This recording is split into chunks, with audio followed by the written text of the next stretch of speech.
પણ અમારે ત્યાં શેઠિયા ફાર્મમાં બહુ અટાણે હાટોટી છે ત્યાં જોયું. તો રતિભાઈને કીધું, રતિભાઈ આવે તો હાટોડી કાઢવી તો મજૂર મારે લઈ આવું. અમારા ત્યાં ગયા અમારું ટ્રેક્ટર હાટોડી ઉઠાવી 1 ટન હાટોડી મેં વેચી 2.5 લાખ રૂપિયા. તો ખેડૂતોને મારે કેવું છે કે આવક ક્યાં નથી. હું મારા ઘરવાળા મકાન બંધું 2 વર્ષ પહેલા મકાન બનાવ્યું. તો અમે અહીંયા શેઠિયા ફાર્મ છે ને, અમે બધા ભેગા જ રહેતા રતિભાઈ. આ મારા અહીંયા મોલ બનાવો હતો એટલે અમે અહીંયા રહેવા આવી ગયા.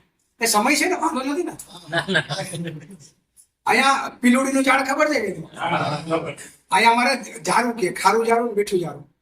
તો અમારા સામે પીલુડીનું ઝાડું, તમે આ બધું ડેવલપ કરીને એમાં ઝાડું ગટાઈ ગયું, કોઈ ખૂણા ઉપર છે. અહીંયા અમારે બહુ પીલુડી આજુબાજુ ખારી જમીન ને પીલુડી બહુ થાય. તો અમે જમીન અમે ત્યાં જ રહેતા હતા, ત્યાંથી અહીંયા આવી હતી. અમે ટિફિન લઈને બેઠા હતા. પછી મેં જસ્ટ અમે જમતા હતા ને ફોન આવ્યો. એ તમારી વેબસાઇટ જોઈએ ને, તમે બધું નેચરલ ફાર્મિંગ બધું કરો છો ને, આયુર્વેદિક છે ને, અમારે કે પીલુડીના પાન જોઈએ. બધું સાહેબ આપીને અમારે છે પીલુડીના પાન. તો કે શું ભાવ? મેં કીધું 100 રૂપિયા કિલો. તો કે 10 કિલો જોઈએ છે મને. મેં કીધું 2 ટાઈપના ઝાડ છે અમારો, એક કડવું ઝાડ છે ને એક મીઠું ઝાડ છે, તમારે કયા જોઈએ? તો કે કડવું ઝાડ હોય ને એના જોઈએ છે. તો કાંઈ વાંધો નહીં ભાઈ, તો અમારો ગૂગલ પે નંબર છે, તમે નાખી દો. 1000 રૂપિયા ગૂગલ પે કરી દીધા.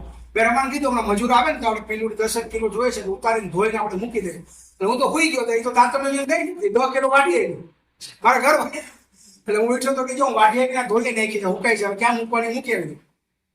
મેં અહીંથી ક્યાં હતી ખબર છે? બાજુમાં ગાંધીધામ. એ ગાંધીધામથી ફોન આવ્યો.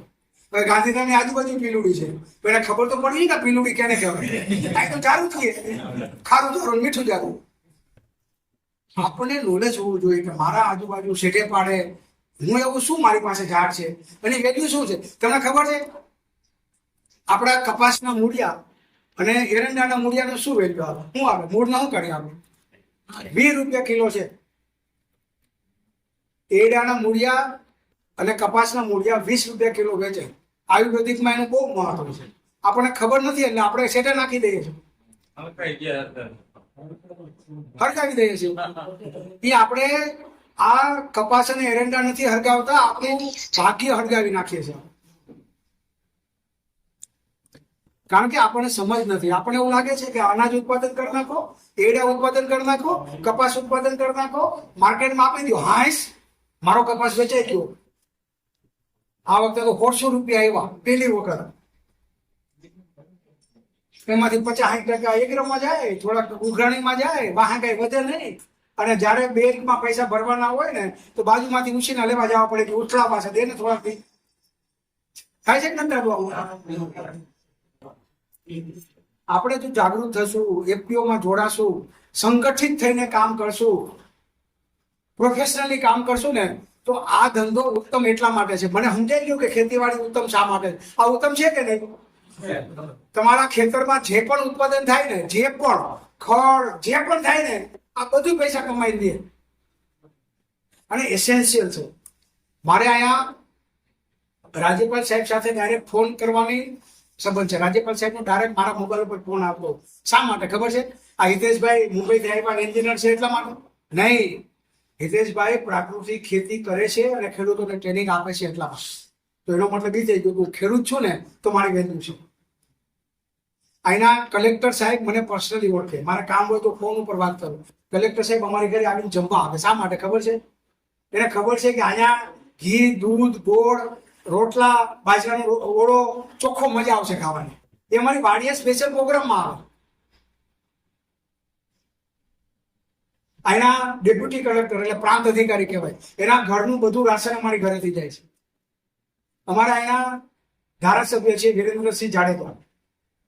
તમે શેઠિયા ફાર્મ કે ને જાડેજા ફાર્મ 1, 2, 3 બધા નંબરમાં આવતા, એના ફાર્મ છે.